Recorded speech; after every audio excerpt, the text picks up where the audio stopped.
Bismillahirrahmanirrahim. Assalamualaikum warahmatullahi wabarakatuh. Alhamdulillahi wa kafa. Wassalatu wassalamu ala nabiyyina Mustafa sallallahu alaihi wasallam wa ala alihi wa ashabihi wa man tabi'a huda.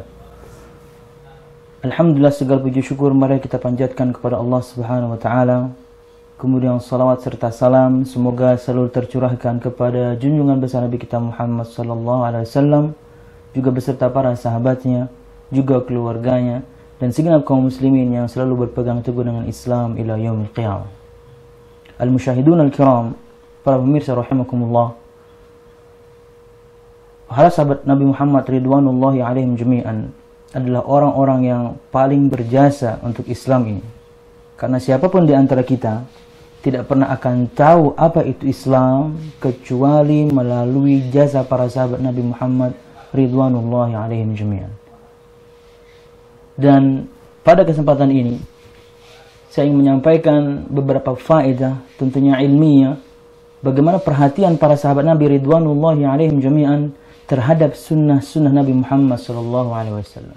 Al-musyahidun al-kiram, para pemirsa rahimakumullah, yakni kita tahu tentunya definisi seorang sahabat, yakni disebutkan oleh Imam Ibnu Hajar Asqalani rahimahullah, kata beliau, yakni man laqiya Rasulullah sallallahu alaihi wasallam fi hayatih mu'minan bihi wa mata ala dzalik. Kurang lebih yani, seperti itu definisi yang beliau sampaikan.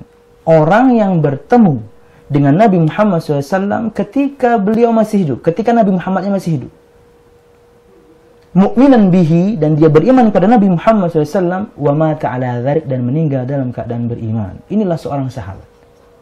Artinya kalau misalnya ada orang bertemu dengan Nabi Muhammad SAW tapi bertemunya di dalam mimpinya sekarang, bukan bagian dari sahabat. Atau ketika ada orang yang kemudian bertemu dengan Nabi Muhammad SAW tapi dia tidak beriman, bukan sahabat. Atau ada orang bertemu dengan Nabi Muhammad SAW tapi akhir hayatnya tidak beriman, bukan sahabat. Jadi bertemu dengan Nabi Muhammad, beriman kepada ketika beliau masih hidup tentunya, beriman kepadanya dan meninggal dalam keadaan beriman, itulah seorang sahabat. Dan disebutkan oleh Imam Ibnu Katsir bahwasanya, dan dirujuk perkataan ini kepada Imam Fakhrul Razi, bahwasanya Nabi Muhammad SAW meninggal dan beliau meninggalkan 114.000 sahabat Nabi Muhammad ridwanullahi alaihim jami'an. Ketika orang mencela sahabat Nabi Muhammad, ketika orang kemudian melecehkan sahabat Nabi Muhammad, intinya adalah supaya periwayatan sahabat itu tidak diterima. Coba misalnya 6 orang ini saja, misalnya 6 orang ini tercela, maka rata-rata sabda Nabi Muhammad SAW dari mulut mereka. Habislah sabda Nabi Muhammad SAW. Tidak tahu kita ini apa itu Islam. Al-musyahidun al-kiram, para pemirsa rahimakumullah, ada beberapa hadis yang saya ingin sampaikan berkaitan dengan bagaimana para sahabat Nabi Muhammad ridwanullahi alaihim jami'an mereka yakni perhatian sekali terhadap sunnah ini. Karena mereka tahu bahwasanya beban dakwah ini ada di pundak mereka. Karena mereka tahu bahwasanya Nabi Muhammad SAW, Nabi Muhammad ketika menyampaikan ayat Allah, Nabi Muhammad ketika menyampaikan sabdanya, terkadang mujmal sekali, global sekali. Terkadang mutlak sekali. Dirikanlah salat, mujmal, global sekali. Tunaikanlah zakat, mutlak sekali, tidak ada takyidnya, tidak ada kaitan-kaitannya. Bagaimana detail zakatnya, bagaimana detail salatnya.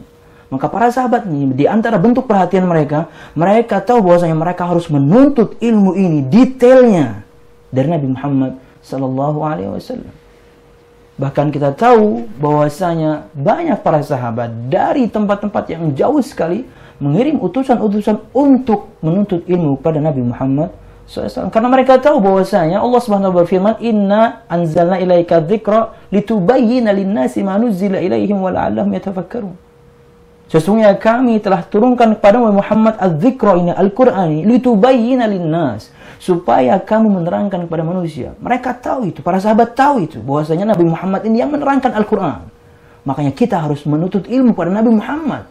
Mereka tahu itu.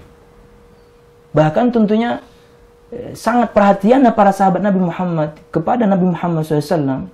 Mereka sampai tahu detail mana yang ini khusus buat Nabi Muhammad, mana yang tidak. Dan mereka terangkan kepada kita. Kalau bukan karena para sahabat, mungkin kita tidak kenal apa itu Islam. Kalau misalnya sahabatnya tercela, selesai sudah Islam ini sejak dulu. Makanya mereka adalah orang-orang yang Allah Subhanahu wa taala ridhai. Orang-orang yang Allah Subhanahu wa taala percayakan pada mereka dakwah ini sepeninggal Nabi Muhammad sallallahu alaihi wasallam. Para sahabat Nabi Muhammad ridwanullah alaihim jami'an, mereka tahu sabda Nabi Muhammad sallallahu alaihi wasallam, "Shallu kama ra'aitumuni usalli." Sabda Nabi Muhammad SAW, salatlah kalian sebagaimana kalian melihat aku salat. Mereka tahu bahwasanya mereka betul-betul harus belajar tata cara salat ini dari Nabi Muhammad SAW. Karena Nabi Muhammad yang memerintahkan. Salatlah kalian sebagaimana kalian melihat aku salat. Khudhu anni manasikakum. Dalam sabda yang lain, ambillah dari aku manasik haji kalian. Nabi Muhammad memerintahkan para sahabatnya untuk belajar. Para sahabatnya pun tahu kami harus belajar. Mereka tahu pun dakwah ini akan dilanjutkan. Mereka tahu bahwasanya dakwah ini ada di pundak mereka semuanya. Disebutkan dalam hadis yang dikeluarkan oleh Imam Bukhari, bagaimana para sahabat itu sampai ke level tidak bertanya lagi kenapa Nabi Muhammad SAW melakukan A, B, C, dan D. Mereka bahkan sampai tidak bertanya kenapa Nabi melakukan ini dan itu. Nabi lakukan, kami lakukan. Nabi tinggalkan, kami tinggalkan. Dikeluarkan oleh Imam Bukhari dari sahabat Abdullah bin Umar bin Khattab radhiyallahu anhu. Kata beliau radhiyallahu anhu, "Ittakhadha Rasulullah sallallahu alaihi wasallam khataman min dhahab." Rasulullah sallallahu alaihi wasallam memakai cincin yang terbuat dari emas. Kalau misalnya saya adalah pencinta atau pengguna emas, mungkin sabdanya akan saya putus sampai sini. Artinya saya ingin mendukung perbuatan saya. Saya ingin menopang pendapat yang saya yakin bahwasanya laki-laki no problem dong pakai emas. Makanya saya bawakan perkataan Abdullah bin Umar bin Khattab, Rasulullah menggunakan cincin yang terbuat dari emas. Wassalamualaikum warahmatullahi wabarakatuh. Enggak gitu. Satunya hadisnya belum selesai. Kata beliau radhiyallahu anhu, "Fattakhadha an-nasu khawatima min dhahab." Tadi kita sebutkan bahwasanya para sahabat Nabi Muhammad sampai ke level mereka tidak bertanya lagi kenapa Nabi Muhammad melakukan sesuatu. Nabi lakukan, kami ikut. Nabi tinggalkan, kami tinggalkan. Kata Abdullah bin Umar bin Khattab, ketika Nabi Muhammad memakai cincin emas, fattakhadhan nas khawatim min dhahab. Semua manusia kala itu memakai cincin emas. Kenapa? Karena Nabi pakai. Simpel, mereka nggak banyak tanya. Sampai seperti itu level para sahabat perhatiannya kepada sunnah Nabi Muhammad SAW. Ini pasti wahyu. Nabi Muhammad melakukan sesuatu pasti wahyu. Beliau pakai cincin emas, yuk kita pakai juga. Tak tahunya kata beliau radhiyallahu anhu, "Thumma nabada an-nabiy sallallahu alaihi wasallam wa qala inni lan albasahu abada, fa nabada an-nasu khawatimahum." Kemudian ketika turun larangan penggunaan emas untuk kaum laki-laki, kata Abdullah bin Umar bin Khattab, Nabi Muhammad SAW nabadha. Nabadha, kalau saya bisa praktekkan nabadha, tidak seperti akhadha, mengambil. Akhadha itu mengambil, atau khala'a itu melepas. Tapi kalau nabadha itu mengambil atau melepas, tapi ada unsur kebenciannya. Dia cabut. Fanabadha Nabi sallallahu alaihi wasallam. Nabi Muhammad SAW melepas cincinnya. Kenapa? Dilarang oleh Allah Subhanahu wa taala. Akhirnya manusia kala itu kemudian mereka juga fanabadha an-nas khawatimum. Semua manusia kala itu mereka lepaskan cincin mereka. Kenapa? Nabi Muhammad pakai, kami pakai. Nabi Muhammad lepas, kami lepas. Bahkan disebutkan dalam sebuah athar, ketika itu Ali bin Abi Thalib juga melepaskan cincinnya. Kemudian diingatkan pada beliau, "Wahai Ali, ambil cincinnya, jual, manfaatkan uangnya." Kata beliau, "Tidak. Saya tidak pernah akan memanfaatkan duit atau harta dari benda yang pernah dibuang Nabi Muhammad sallallahu alaihi wasallam." Sampai seperti itu level para sahabat perhatian sekali kepada Nabi Muhammad sallallahu alaihi wasallam. Hadis yang lain peringatan juga buat kita bahwasanya para sahabat Nabi Muhammad sampai ke level itu mereka tidak bertanya lagi sebabnya. Sami'na wa ata'na. Nabi ngapain kami lakukan. Nabi meninggalkan kami juga akan tinggalkan. Seperti itu seharusnya kita semua. Seperti itu seharusnya kita mengikuti sunnah ini.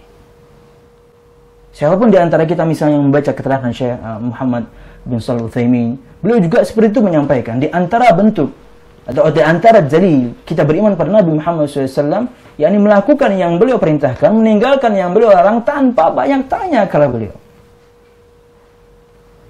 Al-Musyahidun Al-Kiram, para pemirsa rahimakumullah, dalam riwayat Abu Dawud disebutkan dari Abu Sa'id Al-Khudri radhiyallahu anhu, kata beliau, Bainama Rasulullah sallallahu alaihi wasallam yusalli bi ashabihi idh khala'a na'alayhi fa wada'ahu ma'an yasarihi. Fara'a dhalika al-qawmu fa'alqaw ni'alahum. Falamma qada Rasulullah sallallahu alaihi wasallam salatahu qala ma hamalakum ala ilqa'i ni'alikum. Qalu ra'aynaka alqaitana 'alayka fa alqayna ni'alana. Faqala Rasulullah sallallahu alaihi wasallam inna Jibril alaihi salam atani fa akhbarani anna fihima qadira atau qala adha. Suatu ketika Nabi Muhammad SAW salat bersama para sahabatnya, tiba-tiba beliau melepaskan kedua sendalnya. Para sahabat Nabi Muhammad yang melihat praktek ini, mereka pun serentak melepaskan sendal-sendal mereka. Tentunya kita tidak akan bahas bahwasanya salat memakai sendal boleh. Bukan poin itu yang kita ingin sampaikan pada kesempatan kali ini. Ketika Nabi Muhammad melepaskan sendalnya, mereka pun ikut melepaskan sendal mereka. Ketika salat sudah selesai, Nabi Muhammad SAW bersabda, wahai para sahabatku, apa yang membuat kalian melepaskan sendal kalian? Kata para sahabat ridwanullah yang jami'an, ini dalil bagaimana mereka sami'na wa ata'na. Dalil bagaimana mereka melakukan yang Nabi lakukan, meninggalkan yang Nabi tinggalkan tanpa bertanya. Kami melihat engkau Rasul melepaskan sendalmu, maka kami juga melepas sendal kami. Tak taunya Nabi Muhammad memberikan keterangan, tadi Jibril mendatangi aku dan mengatakan kepadaku bahwasanya sendalku ada kotorannya, makanya aku lepas. Para sahabat tidak tahu itu. Sampai seperti itu level para sahabat Nabi Muhammad ridwanullahi alaihim jami'an mengikuti Nabi Muhammad sallallahu alaihi wasallam. Al-musyahidun al-kiram, para pemirsa rahimakumullah, disebutkan dalam sebuah riwayat, dalam sebuah athar lebih tepatnya, dari Umar bin Khattab radhiyallahu anhu, bagaimana semangat beliau untuk menuntut ilmu dari Nabi Muhammad sallallahu alaihi wasallam. Athar ini dikeluarkan oleh Imam Bukhari. Kata Umar bin Khattab radhiyallahu anhu, "Kuntu ana wa jarun min al-Ansar min Bani Umayyah bin Zaid, wa hiya min awali al-Madinah, wa kunna natanawabu an-nuzul ala Rasulillah sallallahu alaihi wasallam. Yanzilu yawman wa anzilu yawman, fa idza nazaltu ji'tuhu bi khabari dhalika al-yawm wa idza nazala fa'ala mithla dhalik." Dulu saya dan tetangga saya dari Bani Umayyah bin Zaid, dan itu adalah daerahnya perbukitannya kota Madinah, tinggi maksudnya. Dan kata Umar bin Khattab, kami bergantian untuk turun bukit, untuk turun gunung, untuk menghadiri Rasulullah SAW. Fa'idha nazaltu, jika aku kebagian jadwal turun gunung, turun bukit, untuk menghadiri keseharian Nabi Muhammad SAW, hari ini Nabi mengajarkan apa, hari ini Nabi bersabda apa, hari ini turun ayat apa, mereka pelajari semuanya. Fa'idha nazaltu, jika kebagian jadwal aku yang turun menghadiri Nabi Muhammad SAW, ji'tuhu bi khabari dhalika al-yawm. Aku akan sampaikan kepada tetanggaku berita tentang apa yang aku pelajari hari itu. Wa idza nazala fa'ala mithla dzalik. Jika dia kebagian untuk menghadiri keseharian Nabi Muhammad SAW, dia melakukan hal yang sama. Sampai seperti itu para sahabat Nabi Muhammad ridwanullahi alaihim jami'an, mereka menuntut ilmu dari Nabi Muhammad SAW. Dan tadi saya sudah sebutkan di awal, sampai mereka itu rata-rata dari semua pelosok kota, pelosok negeri mengirim utusan untuk menuntut ilmu kepada Nabi Muhammad sallallahu alaihi wasallam. Mungkin satu cerita penutup bagaimana semangatnya para sahabat Nabi Muhammad menuntut ilmu dari Nabi Muhammad SAW. Cerita juga dikeluarkan oleh Bukhari dari sahabat bernama Uqbah ibn al-Harith. Kata beliau radhiyallahu anhu, ada seorang wanita mendatangi beliau dan mengatakan bahwasanya beliau dan tetangganya, artinya wanita ini mengatakan, wanita tua ini mengatakan, kamu dan istrimu itu saya yang musuhin. Artinya dia telah menikahi saudaranya sesusuan, tapi dia tidak tahu hukumnya. Kemudian dia langsung ambil kudanya, kejadian di Mekah tentunya. Dia ambil kudanya, dia tancap kemudian ke Madinah, dan tempatnya jauh. Mekah Madinah kala itu mereka tempuh 1 minggu lamanya. Perjalanan 1 minggu lamanya dia tempuh demi mencari satu sabda Nabi Muhammad, keterangan apa hukumnya seseorang yang sudah menikah tak taunya terbukti istrinya adalah saudara dia sesusuan. Sesampainya dia di Madinah, singkatnya sampai dia di Madinah, dia ceritakan perkataan perempuan tua tadi, dan kata Nabi Muhammad SAW, kaifa waqad qil, mau bagaimana lagi kalau sudah dikatakan seperti itu. Akhirnya pernikahannya difasakh, dipisahkan 1 minggu untuk mencari satu sabda Nabi Muhammad SAW, keterangan tentang yakni syariat Islam. Subhanallah, sampai seperti itu level para sahabat menuntut ilmu pada Nabi Muhammad SAW. Turun gunung, turun bukit, bahkan menempuh perjalanan begitu jauh untuk menuntut ilmu dari Nabi Muhammad SAW. Ini yang mereka lakukan ketika Nabi Muhammad SAW hidup. Wallahu a'lam bishawab. Itu mungkin yang bisa saya sampaikan pada potongan kali ini berkaitan dengan bagaimana perhatian para sahabat Nabi Muhammad ridwanullah alaihim jami'an terhadap sunnah Nabi Muhammad SAW ketika beliau hidup. Mudah-mudahan kita akan bahas di pertemuan yang lain bagaimana perhatian para sahabat Nabi Muhammad terhadap sunnah Nabi Muhammad SAW ketika beliau sudah meninggal. Wallahu a'lam bishawab. Subhanakallah wa bihamdika asyhadu an la ilaha illa anta astaghfiruka wa atubu ilaik. Wassalamualaikum warahmatullahi wabarakatuh.